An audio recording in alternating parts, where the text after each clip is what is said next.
So now we're going to hear from another Colette, so you can ask her to roll it if you wish. This is Sister Colette Kane, and she's going to do a faith reflection on sufficiency. So tying in everything that we heard yesterday and putting her own kind of approach to it. So as some of you may know, Sister Colette Kane has since 2014 been director of Antarctic Organic Farm and Ecology Centre in Wicklow, where she is part of the teaching staff delivering a biannual course entitled Exploring Spirituality in the Context of an Expanding Universe, an Endangered Earth and the Christian Tradition. She has a master's in ecology and religion, and you're very welcome today, Colette. Thank you so much. So Colette's talk today is going to be on the universe as a communion of subjects, not a collection of objects. Ask the beasts. And I'd ask you now to put on your presentation. Thank you so much, Colette. Thank you, Colette, for that introduction. And thank you for the invitation to be present here this morning. I'm speaking to you from Belfast, where I'm from originally. I'd like to begin first with a story. Two little boys were brought into two different rooms. The first room was full of toys of every description. The second room was actually full of manure and a little spade. After 20 minutes, people arrived back in the first room, and the first little boy was sitting in the middle of the floor crying. And they said, what's wrong? Well, they said, there's no drum. The second room they went into, they could hardly see the little fella. He was so busy digging and digging. He was in the middle of the manure. And they said, what are you doing? Well, he said, isn't it obvious with all this manure, there must be a pony in here somewhere.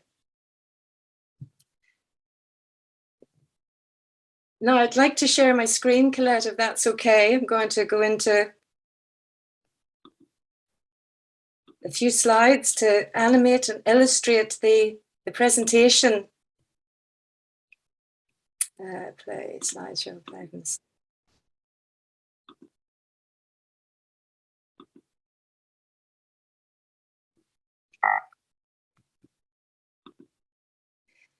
Perhaps that story was a little simplistic. However, one message we can glean is we cannot consume our way to happiness. More and more stuff does not bring us happiness. I consume, therefore I am does not bring us fulfillment, in spite of the orthodoxy of our times would have us believe. More and more is not safe or sustainable. Enough is plenty. What contribution might a faith perspective contribute towards the theme of the summer school? So the natural world, we believe in one creator God and encounter mystery all around.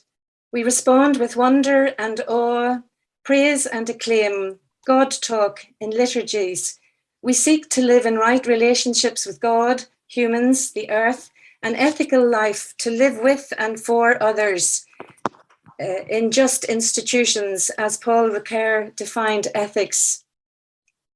Focusing with a creation-centered lens, there is a clear need for conversion, ecological conversion, metanoia, a need to understand the universe is a communion of subjects, not a collection of objects. And that is a quote from Thomas Berry. Yesterday in the summer school, the words environment and nature were used. Coming from a faith perspective, I shall be using the word creation. I will use the threefold pastoral circle approach of see, judge, act, through the lens of creation spirituality and eco-theology, an intentional bias. Today, there's a clarion call to ecological conversion. The story we have been living out of is not sustainable, and we have to learn a new story. The old biblical story, particularly our interpretation of the first account of creation in Genesis and the mandate to have dominion over creation, is in part responsible for the situation we find ourselves in today. Lynn White Jr. and others have criticized Christians for misinterpreting dominion to mean domination. We believe in a creator God who saw that all is good and who loves all creatures indiscriminately.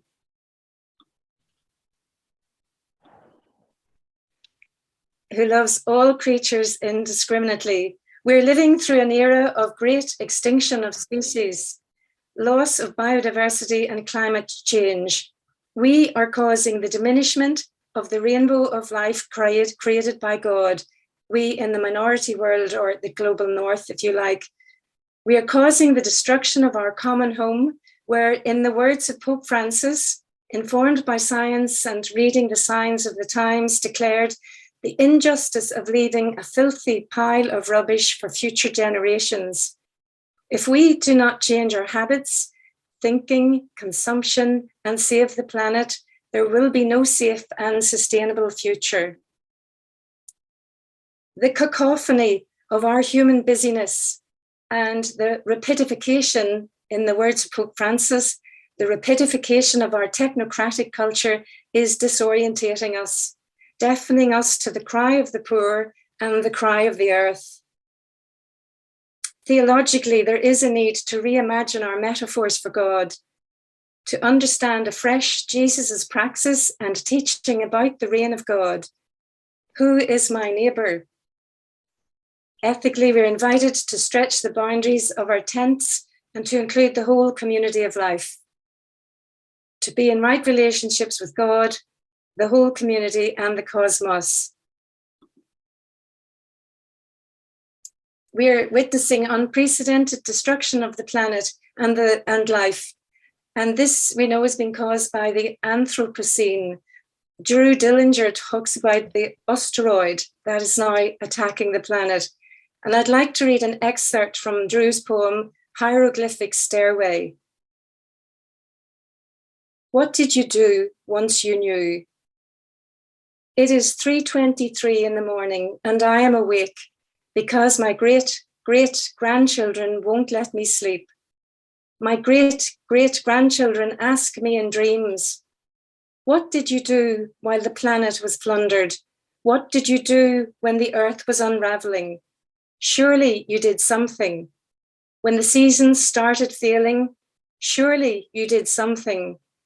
As the mammals, reptiles, and birds were all dying, surely you did something. Did you fill the streets with protest when democracy was stolen? What did you do once you knew? To judge the situation. Our Celtic ancestors believed in the goodness of creation and saw God in all things. Matter and spirit were indivisible. Thomas Aquinas in the Summa and Eckhart and other mystics promoted a wholesome understanding of creation in their time. Their theological inquiries included God, humans, and the earth. Eckhart wrote, every creature is a book about God.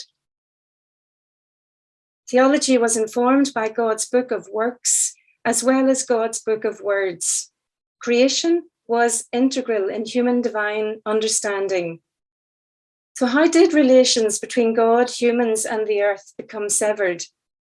The discovery of a new star in the heavens set in motion scientific revolution that until relatively recently sent science and religion on two very different, and oft-times antagonistic orbits. With the invention of the telescope, Galileo, building on the work of Copernicus, discovered the planets were orbiting the sun. For centuries, people believed in Ptolemy's geocentric universe that all planets rotated around the earth. For men of science to declare this was not so shattered some religious thinking that maintained the earth was the center of the universe, created by God and fixed in place, complete. We know that Galileo was silenced by church authorities and fault lines begin to appear between biblical cosmology and scientific discoveries. The biological equivalent to the geocentric universe placed man, white European man, at the center of Earth. In this hierarchy, human beings with their rational souls are superior to the natural world, a ranking that easily gives rise to arrogance, one root of the present ecological crisis. With scientific advance, theologians ignored the questions arising from a heliocentric and telescopic world, and the evolutionary microscopic world became estranged from ongoing thought. What was needed was a change in habits of thought to engage with the emerging human discoveries that continued with the invention of the microscope, the development of studies of geology, biology, and ethics and genetics. So theologians retreated to focusing on God and salvation of the human soul, espousing a spirituality of fuga mundi, flee the world. Salvation is to be found elsewhere and not on earth. Science continued without the dialogue or critique from religious perspective. The dark side of the scientific revolution, you might say, desacramentalized the world. What can we in our time learn from the contemporary sciences that we have access to now? Sorry.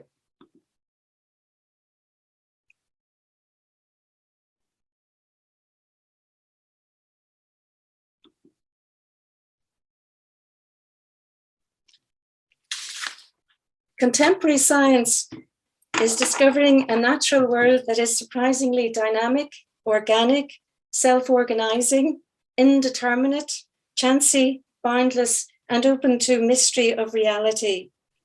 And all of this is just approximately 4% of what is actually out there in the universe, 96% of which is dark energy and matter.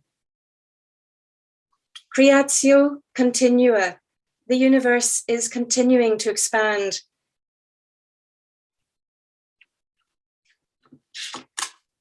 The universe, the world, is almost unimaginably old. 13.7 billion years ago, a single numinous speck exploded in an outpouring of matter and energy, shaping a universe that is still expanding. And God answered Job out of the whirlwind. Where were you when I laid the foundations of the earth? Tell me if you have understanding.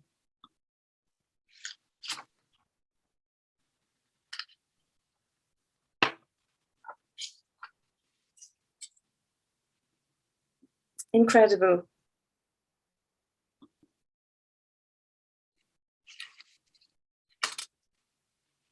The world is almost incomprehensibly large, more than 100 billion galaxies, each comprised of 100 billion stars, and no one knows how many moons or planets. All of this visible and audible matter being only a fraction of the matter in the universe.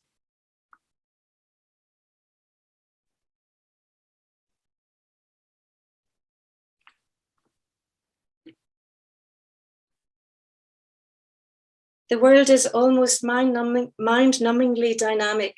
Out of the Big Bang emerged the stars, out of the stardust emerged planet Earth, out of the Earth emerged single-celled living creatures, and out of the evolutionary life and death of these creatures emerged human beings with symbolic consciousness. Human beings, according to Brian Swim, are the counters of the universe.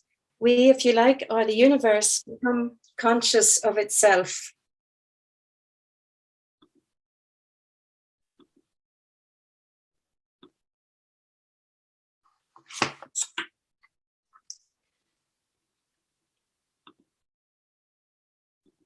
The world is almost unfathomably organic.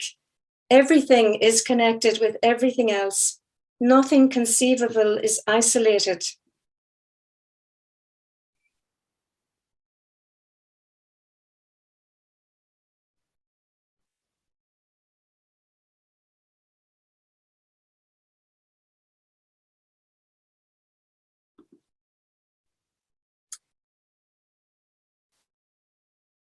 We are all brothers and sisters. We now know this in a scientific sense. Francis of Assisi and indigenous peoples intuited it and spoke of it metaphorically and poetically, but now scientifically we know we are all one. Not a comfortable fact for many, especially my own dear mother.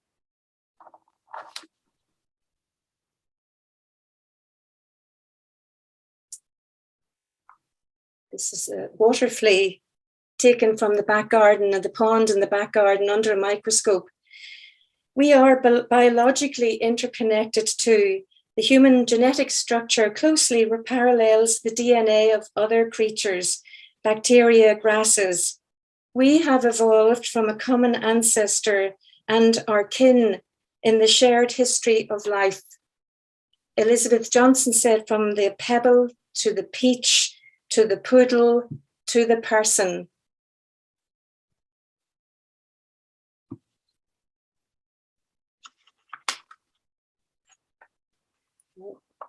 This is a slide I borrowed from Sister Sharon Zayak, a Dominican sister working in Jubilee Farm. We are nature.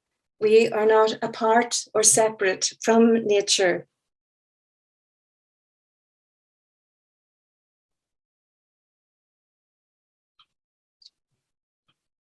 Many, many questions come from listening to the story of the universe. Many interpretations are needed at all levels, theologically, educationally, economically.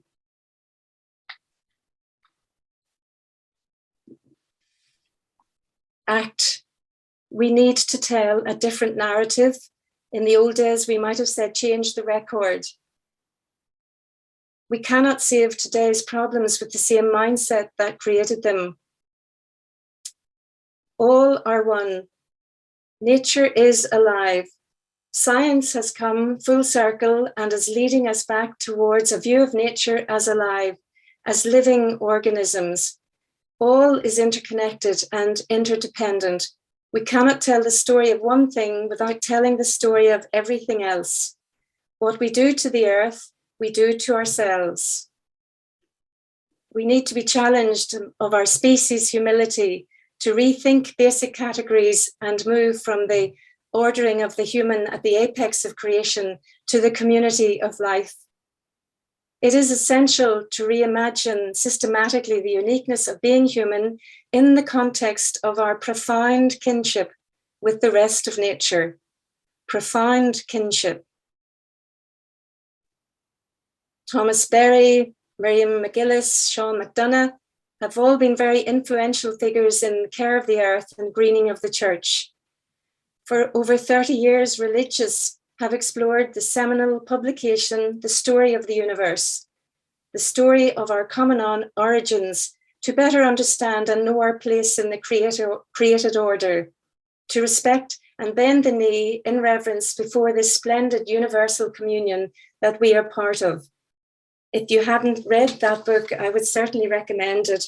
The Journey of the Universe, The Story of the Universe, and then the film, The Journey of the Universe. One big challenge is to grow in love for the entire community of life, not to see nature as in terms of instrumental value, but rather having intrinsic worth. We really literally have to be for the birds. And in Antarctica, often people have said we were for the birds, given that we didn't sell land that was available during the Celtic Tiger, especially. So conversion, some points to ponder.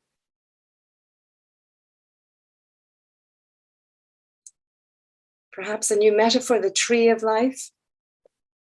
Rethinking the oikonomia, the economy of the Trinity, reclaiming the Trinity, the continuous conversation, inclusivity, creatio continuing, continua, the God isn't finished, the universe is still expanding, and so am I.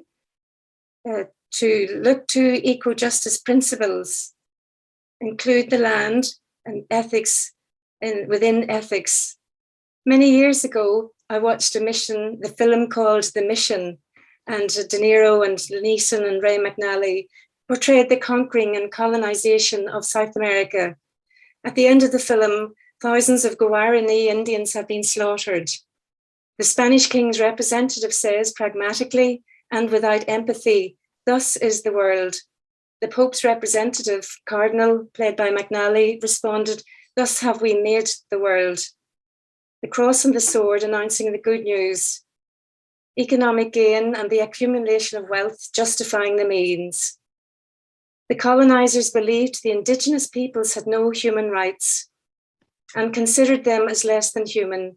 In the great chain of being, ordering, people of color came near the bottom of the pyramid. Just as Bartholomew de las Casas, who was known as protector of the Indians, argued for their rights, today we are concerned for the rights of the voiceless, which includes the whole community of life and Earth's life systems. The eminent theologian Elizabeth Johnson, in her celebrated book, Ask the Beasts, has a conversation with Charles Darwin. Regarding anthropology, she states, far from being taken out of the natural world and placed over it, humans are made of the same stuff, immersed in a web of reciprocal relations with the land and other creatures, and charged to reverence and serve, to carefully use and protect them. In the Earth Bible Project, Norman Habel and other biblical scholars have developed 6 eco-justice principles, which include intrinsic worth, interconnectedness, and mutual custodianship. We are called to be advocates for the rights of all life. We have an obligation to ensure a safe and sustainable future for generations to come, human and other than human. We are all joined in a splendid universal communion, as Pope Francis said. I'm going to stop sharing now and stop share. I would like to read a prayer from this book, If Darwin Prayed, and it is by Bruce Sanguin, a Canadian minister who has been incorporating the language of contemporary science and the universe story with his biblical tradition. Walking with wisdom. Proverbs chapter 8. O Holy One, we come in humility and awe, waiting on wisdom, Holy Sophia, to reveal to us her way. She, incarnate in Jesus, embodied in cells and centipedes, woos us with a wink into an unknown and unknowable future, except that it shall be delightful, for she is delighted by creation. And it shall be beautiful, for beauty is the path she walks. And it shall be good, for she is the irrepressible goodness of creation. And it shall be just, for she is outraged by oppression of all her children, human and other than human. O Holy One, we turn now from our foolish ways to walk the path of wisdom, lightly, lovingly, upon and as this beautiful green planet. Amen. So I'm going to finish there, Colette. I think my time is up for that part. Thank you very much. That was beautiful and really, really thought-provoking. Again, for those of you who may want to ask Colette some questions or to make some observations, please do put your questions in the chat and we'll try to get to them all. A couple of things actually struck me. I mean, I can certainly relate to the universe as expanding, and so am I, given the last 2 years of COVID. And also to that story about the 2 children, and there's one of each of mine in that. There's certainly one with a room full of toys and the other stuffing his pockets full of leaves for the caterpillars. But I just want, I suppose, to firstly ask you about the name on Turshak. Why Threshold? Why was that the selection? Okay, well, it's not an easy name to market, Colette, I can tell you that, not to a broader community than Ireland. But An Threshold means threshold. And it's a very apt name because, as Thomas Berry said, we are in between the old biblical story where the human was the apex of creation, and we've not yet grown into the mindset or the consciousness that we need to live well and for others in an inclusive community. We don't want to leave anyone behind, as was mentioned yesterday. So we have to grow in a new consciousness. So threshold in between the old and what contemporary science is telling us, especially about the origins of the universe. Yes, brilliant. Anne is right. Thresholds are exciting, but it is a scary place to be, Anne. You're quite right. And in the 1990s, the sisters were called New Agey, a bit subversive and a bit for the birds, and not really in the mainstream of true theology. Yeah. And as you say, I mean, it's no bad thing to be for the birds, quite literally. You also mentioned this concept, who is my neighbor? And I suppose it's an age-old question, and it ties in with everything that we heard yesterday, but particularly if you caught Rachel Power's discussion of donut economics. Yes. Like, how, in your view, from your perspective, does that local interact with the global, and how can we as local actors make global changes? Well, the old dictum, think local or think globally, act locally. Every small step is a step, along that journey. The Caminos are thousands of miles long, or hundreds of miles anyway, the Spanish one, but you must begin with the first step. So it is very important that we do try in our own small ways and hope that the tipping balance of human consciousness will be reached. And I think there are great positive signs, Greta, obviously Thunberg, rebellion, extinction, all the religious, the SMA fathers who are planting trees in Africa, the Kiltegan fathers who are growing their own biomass fuel and fueling their own energy from their farm in Kiltegan. So yes, definitely keeping the global picture in mind, but doing everything possible in all our institutions. I don't know if that answers it. Yes, no, it does. Thank you. Another question that came in, if you could explain a little more about the idea of the Anthropocene and what that actually means in practice. I know there was some work done at a UN level and some reports that came out, but if you could, for this audience, you could explain a little bit more. Well, we now have a planet in peril at our hands, and that was recognized, excuse me, by the World Council of Churches as far back as the 1990s. We now have a situation where human beings essentially are controlling the planet, the scale of it, and symbolic consciousness that we have developed the eyesight from our fish ancestors to insight to hindsight, and now symbolic consciousness. We are controlling planetary boundaries. We are really pushing those, as was mentioned yesterday, those planetary boundaries to their tipping points. So we human beings must be collectively try and reclaim or know our place in this beautiful planet, and know our place in scientifically, and know our place in the sense of being humble and being one within the whole community with all the peoples of the earth and all the plants and animals.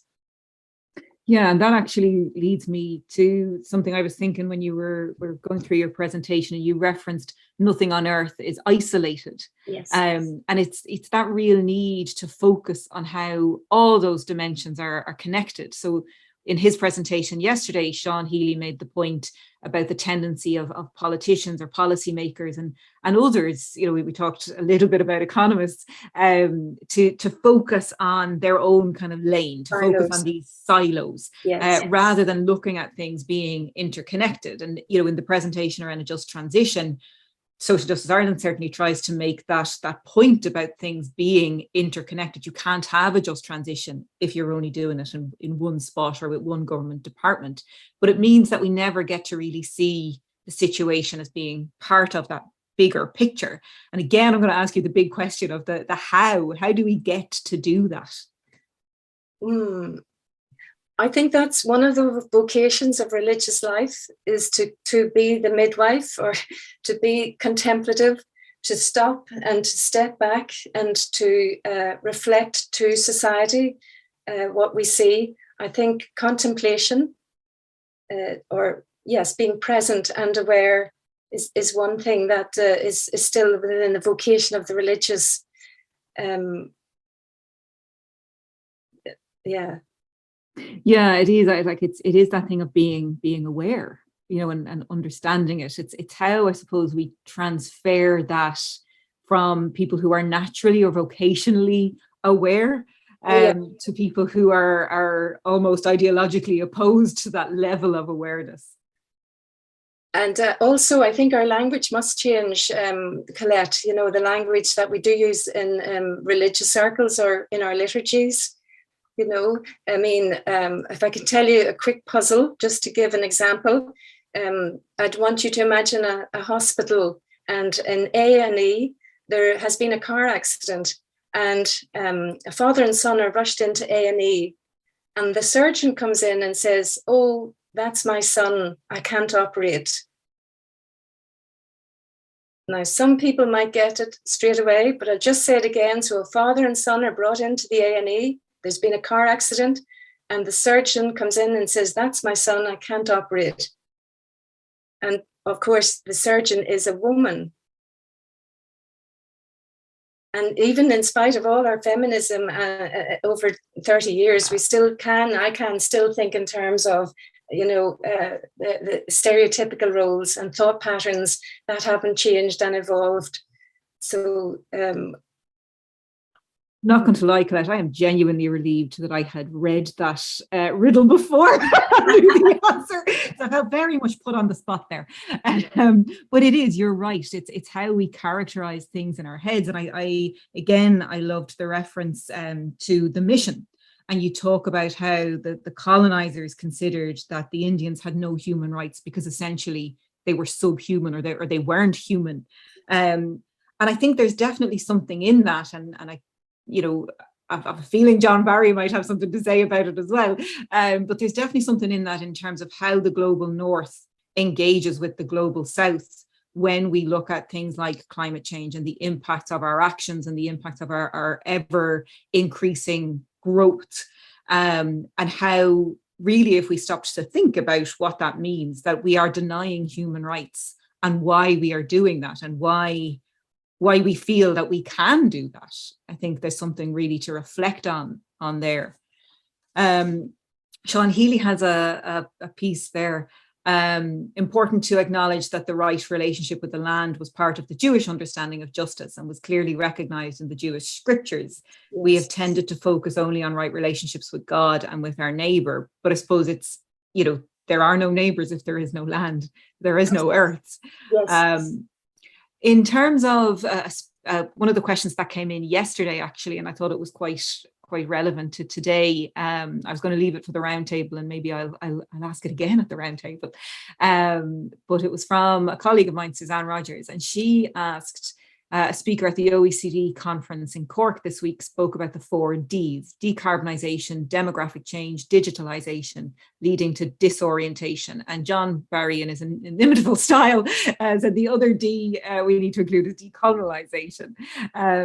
Is part of the challenge that as soon as we actually grasp the scale of what needs to be done, we feel already defeated. You know, and you referenced the fact that the universe is so vast and so expansive.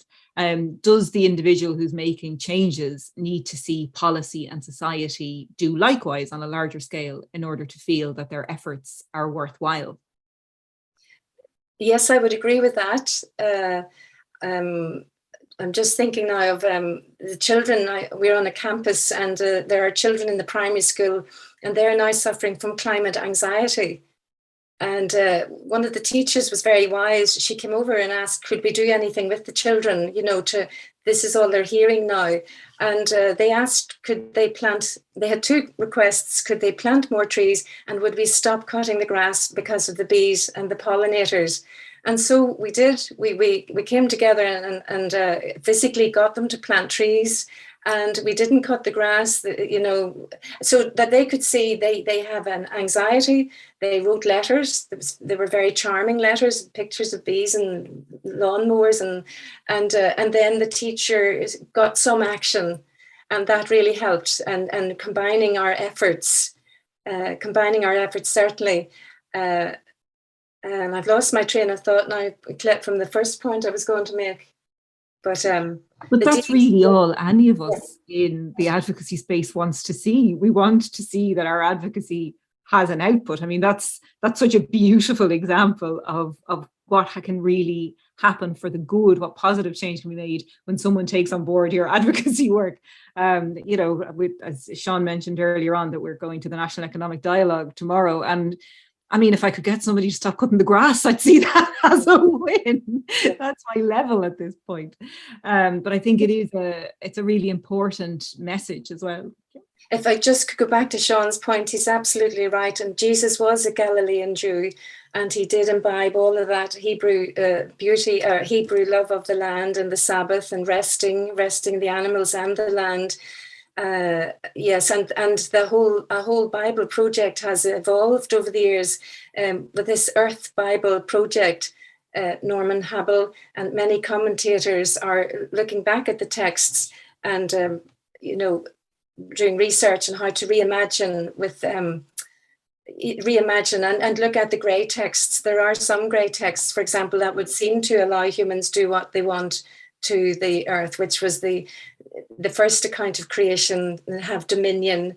And very often that's taken as the normative account of creation, where in fact we know there are many accounts, especially in the book of Job, that great story with Job being brought through the universe to see what God has created for God's pleasure.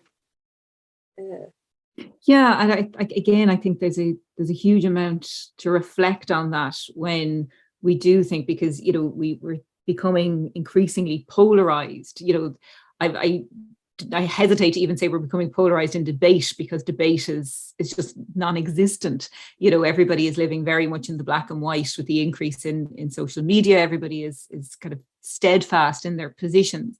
And it can be quite hard to have that engagement where people reflect on their actions and the impact that it has on others, and all that life in the grey, where we really need to engage with each other.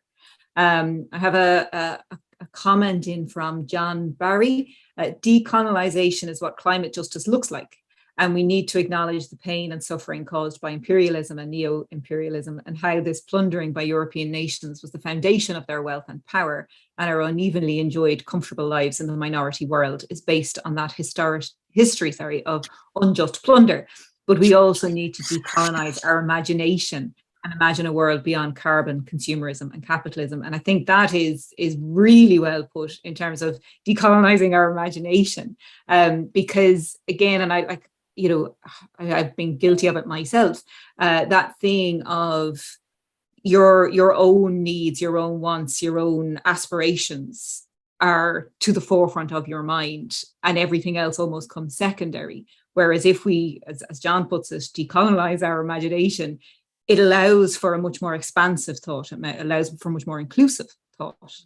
Mm-hmm. What would your response to that be? Absolutely, I do. I think we have to change the paradigm. It is, I mean, that's overemphasized, but this is an enormous shift.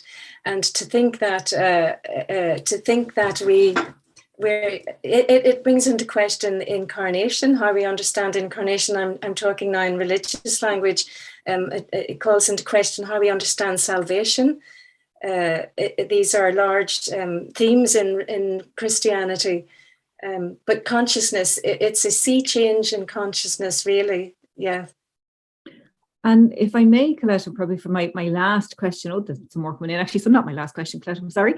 If I may, like, how can lay people come to that space, come to that type of understanding? Like, for those of us who are not part of a religious order, who don't have a naturally reflective personality is probably the wrong word, but, you know, who aren't naturally reflective, who aren't naturally attracted towards theology and the big questions. Like, how can we start to make those mental shifts? I think it's happening, Colette, already. Certainly buying organic and the need to promote sustainable ways of living in practical terms, and also understanding, organic food may be expensive, but it's an investment. It's an investment in the land. It's an investment in a fair wage for the employee, and it's an investment in your own health. We've all had to receive vaccines and to, take steps against COVID-19, but eating well and nourishing the body, soul and mind, that holistic approach. And many people that I've come across are, teachers in the schools, they are more and more conscious. Certainly the children certainly have got the science of the universe and the evolution. The children have the science, but in spirituality terms, I don't think we've caught up yet in our theological and our praxis of prayer. We haven't caught up yet, and we haven't really engaged with Darwin. There was such fear of evolution, and it still cannot be taught in some American states. That whole area of evolution is still very frightening. But people are very aware that for future generations, we really have to do something and keep the small steps that we've been taking, but to begin somewhere and try not to be paralyzed by it.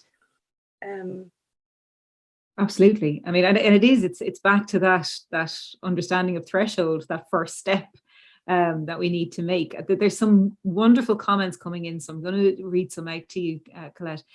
From your amazing presentation, I understand that there is much to learn and do. How does this fit with the latest UN climate predictions? And that's coming in from Ruth Percival.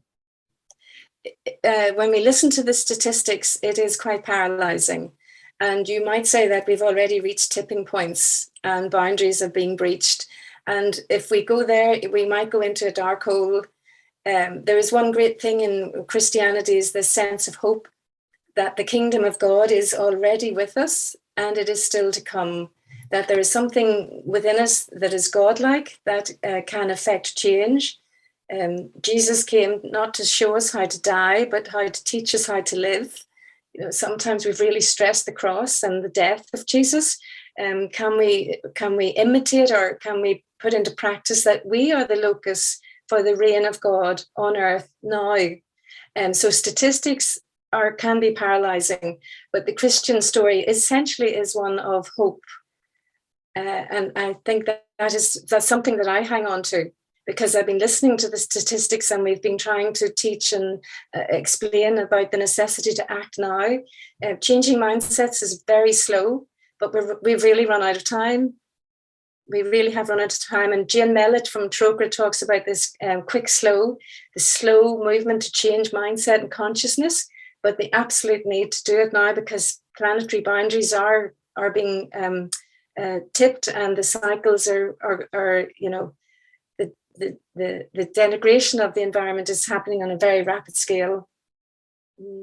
Absolutely. And in fact, John Barry has a piece in just on that. And I think, it is that optimism as a call to action almost. So the latest IPCC reports should be viewed as a wake-up call. I read them as the equivalent of the world scientists screaming at the top of their voices for us to change at pace and scale. The pandemic and responses to it should be properly seen as warm-up acts for the types of changes we need, and to see the state as fulfilling its primary function, that is to protect life, human and non-human. And I think that's absolutely the case, that nobody wants to see the main stage if that's the warm-up act. We have a comment in from Sean Healy as well. We haven't really grasped the scale and extent of the change required. A new economic and social paradigm is required, in which we change how we live, travel, communicate, work. And it's back to that interconnectedness. What we eat, wear and consume, if we are to have a future for this planet. And Anne Ryan, kind of her comment follows that if we were truly secular and materialistic, we would love the earth in the many ways that you, Colette, have so beautifully described. I'm just going to read another piece out from Anthony Kelly. There is also a difficulty for ministers of religion to make mental changes to be able to see God in all the things, and not just in church and sacraments. And if I could ask for your response to that. Yes, I think that is a huge shift. The sacrament, the holy, was just, God was perceived as the transcendent and far away and beyond all earthly things. I'm wearing my aunt's ring. My aunt was actually a Dominican sister too. And when she joined in 1950, she said she entered and she left the world and she took on a habit and she changed, and she had to do all that in order to become holy. You had to leave the world in order to become holy. And since Vatican II, of course, that understanding that the world is full of the fingerprints of God. I'd like to give a shout out to Donald Dorr, your own Donald Dorr, who is a great advocate, and his recent book, A Creed for Today, very, very helpful. A Creed for Today. I find that very helpful. And Donald presents always, he's been having these conversations for a long time, down to earth spirituality. Down to earth spirituality. So we're so blessed to have likes of Donal and Sean McDonough and Dermot Lane and Gabriel Daly, very fine theologians who have been asking these questions and trying to find and promote creeds and ways of understanding today that will be fit for purpose, if you like. Absolutely. And Noel Bradley has a question as well that's actually very similar, I suppose, that comes from that. Something in us that is divine. That would be interesting to explore. What is it? I mean, that's a very big question for a very small comment. It's a big question, Noel. What is the divine? I liked Judy Ganato. Well, I don't know there is something more than, there is something numinous that is very difficult to put our fingers on. There is something that we experience and that we respond to this mystery. The birth of a niece or nephew or child. It's just, there is more to life than the physical, and science is realizing that now. And actually the scientists of today are drawing us into the mystery of the universe. In the past, it was the scientists, if you like, who desacramentalized it. And Rene, I think, therefore I am. And only the rational was of any importance, and anything earthly was denigrated. And matter and the female body, the body of earth, denigrated, and not the white European rational mind, which is the way theology was done in the church for hundreds of years. So it's only in the last century that women and people of color have been able to address these questions from a theological perspective. Absolutely. And I will let you go after this question, I promise. It's from John McGeady. Faith uses the language of creator and creation. This really brings to mind the idea of creativity. Can you, Colette, speak a little about the role of creativity, artistry, and imagination in shifting to becoming co-creators rather than consumers? Yes. Beautiful question, John. And the artists and the story, I think that's why Thomas Berry talked in terms of the dream of the earth or the story of the universe, that the stories carry meaning. And our Hebrew ancestors and Celtic ancestors loved story. And the Hebrew ancestor might have said, when on hearing a story, does this happen, when did it happen, and how did it happen, but what can I learn? So what can I learn from the story, the myth, the narrative, and how can I tell the story in fresh ways? And we do need to tell the story and change the record from I consume, therefore I am, to enough is plenty. And that's the whole purpose of this workshop or this summer school. Enough is plenty. We have to tell that narrative over and over to ourselves and in our communities. Absolutely. And I can see from the comments, there's plenty who agree with you that it's coming in as absolutely. Thank you so much for that. I've really enjoyed this conversation, and thank you to everybody who sent in comments and questions for Colette. It's been really eye-opening and really, really good. Thank you so much.